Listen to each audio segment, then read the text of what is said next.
ele só joga umas paradas genéricas, invoca um comunista metafórico e diz que os comunistas negam o quê?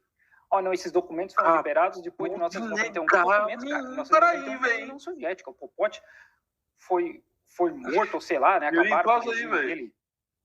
Cara, ele acabou de negar, ele acabou de falar que o regime nazista era muito pior do que o regime comunista. Porque o regime nazista queria matar todo mundo. Acabou de negar, pô. E assim, negam pra caralho. Eu posso abrir um vídeo da Soberana aqui, do Ian Neves, eu posso abrir um vídeo do Gelfato, eu posso abrir um vídeo do João Carvalho, que é sumamente quem o Marcelo Andrade está se referindo não é metafórico. De novo, sua ignorância não resume a outra pessoa. E os seus colegas comunistas, você pode perguntar, entra lá, Soberano, e fala assim, ó, manda uma mensagem aí no grupo, manda uma mensagem pro Ian Neves, lá no canal dele, tira tua onda, fala assim o vídeo. Não, vai no teu canal o vídeo. Negando as mortes, o revisionismo de Ian Neves. Faz um vídeo assim, pô.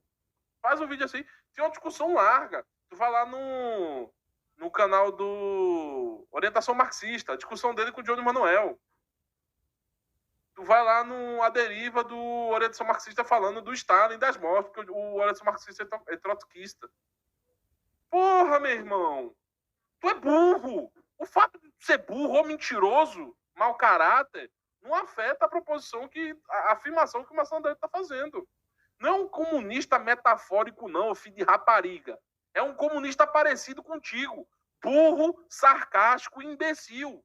Tem uma figura própria, porra. Não é análogo nem imaginário, não. É sentido referente material. São todos os imbecis, tais quais você, Gael Fato, Ian Neves, João Carvalho, que são materializados e pronunciam-se dessa forma. Entendeu agora, imbecil? Entendeu agora? Puta que pariu, porra. É uma coisa curiosa. Terminei de comer. É uma coisa curiosa, que é o seguinte. Esse pessoal, eles dão de doido, porque eles agem como se eles não negassem alguns fenômenos que são claros, assim, para a historiografia mundial. Um exemplo de um fenômeno que eles negam ativamente, o Holodomor. Outro exemplo de um fenômeno que eles negam ativamente, o massacre da Paz Celestial. Outro exemplo de um fenômeno que eles negam ativamente, o expurgo dos comunistas realizado pelo Estado, inclusive que matou Bucarim. Outro exemplo de um expurgo significativo que eles realizaram, o massacre dos Vietcongs, do Sul pelo Vietcongs do Norte, por ocasião da Guerra do Vietnã. Mesma coisa com os coreanos.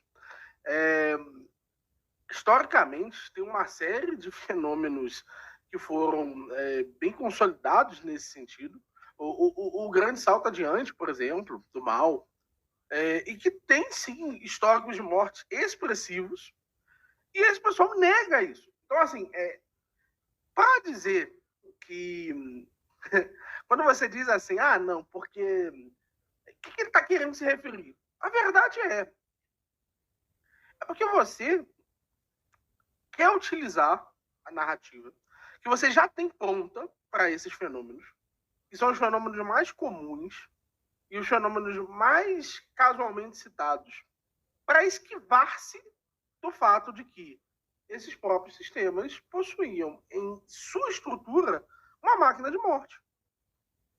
Porque o que acontece? É o que a gente sempre brinca aqui no canal. Em 27 anos de regime, 5 reuniões.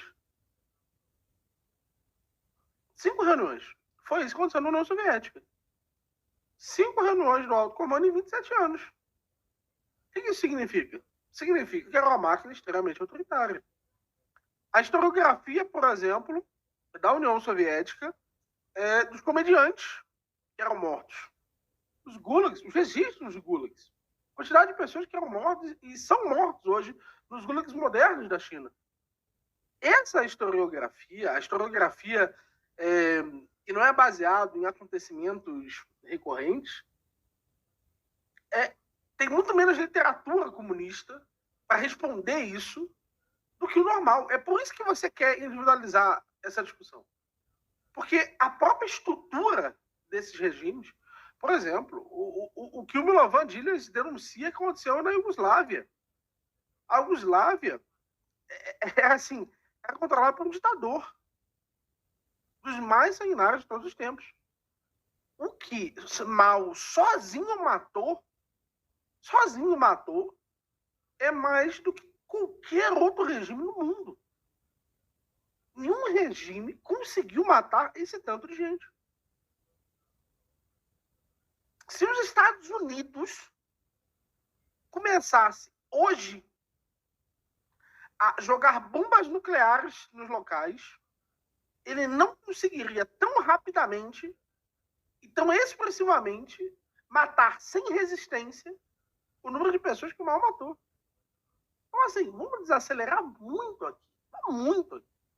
Porque o que não faltam são livros de comunistas, principalmente de trotskistas, comentando os casos historicamente determinados das mortes que aconteceram nos regimes comunistas. Isso sem precisar recorrer à historiografia anticomunista. Só de processar fundamentalmente os horrores do comunismo sobre a perspectiva do que a gente chama de crise do socialismo real. Pesquisa lá na Boitempo, crise do socialismo real ou crise do socialismo realmente existente. Você vai achar. Isso é uma etapa, é uma parte da literatura marxista. E são os problemas, inclusive as mortes em grande escala, que aconteceram, que ultrapassaram em muito, na menor das hipóteses, ultrapassaram em muito qualquer morte nazista. Os nazistas não tiveram tempo, estrutura, fundamentos sociais, históricos, religiosos para conseguir impor um regime desse tipo. Ponto. E isso é um fato muito bem consolidado e bem estabelecido. Só que eu não quero ter uma discussão de história com o Felipe Durante. Eu prefiro ter uma discussão filosófica. Você diz que o regime da Alemanha, ele foi um regime que instaurou a máquina de morte. O que eu preciso provar que está estabelecido nos regimes comunistas para você concordar e dizer publicamente: existiu em todas as experiências socialistas uma máquina de morte comunista?